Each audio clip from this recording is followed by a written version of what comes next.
அந்த மே 1 விடுமுறை நாளை சட்டமாக்கி தந்தார் நம்முடைய தலைவர் கலைஞர் அவர்கள். உழைப்பாளர் தினத்தை கொண்டாடுகிற உரிமை எங்களுக்கு இருக்கு என்று பேசுகிற மரியாதைக்குரிய ஐயா ஸ்டாலின் அவர்களே, 1970 திருப்பூர்லிருந்து 15 கிலோமீட்டர் தொலைவில் 8 காசு இருந்த மின்சாரத்தை 10 காசாக உயர்த்திய 2 காசு உயர்த்தி விட்டார்கள் என்று மின்சார கட்டணத்தை குறைக்க போராடிய மாரப்ப கவுண்டர், ஆயி கவுண்டர், பெருந்தகை ராமசாமி, ஈரோடு ராமசாமி இல்ல, இது வேற நம்ம தாத்தா ராமசாமி என்று 3 பேருடைய நெஞ்சிலும் துப்பாக்கி கொண்டு பாய்கிறது. மறுநாள் காலையிலே பத்திரிகையாளர் சந்திப்பு. தமிழ்நாட்டுடைய அன்றைய முதலமைச்சர் ஐயா ஸ்டாலினுடைய தந்தை, ஐயா உதயநிதியுடைய அப்பா, இன்பநிதியுடைய கொள்ளு தாத்தா, அப்புறம் நாளைக்கு துன்ப நிதி, துயர் நிதி, துக்க நிதி, பல நிதி வரக்கூடிய அவருடைய தலைவர் ஐயா கலைஞர் கருணாநிதி பேசுறாரு. இப்படி விவசாயிகள் மாரப்ப கவுண்டர், ஆயி கவுண்டர், ராமசாமி உள்ளிட்ட இவருடைய நெஞ்சிலே துப்பாக்கி பாய்ந்திருக்கிறது.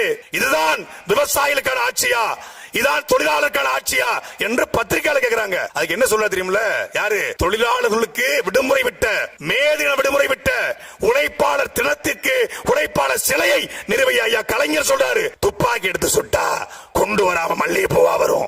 உங்களுக்கு உழைப்பாளர் கொண்டாடுகிற தகுதி இருக்காடா? தகுதி இருக்கா?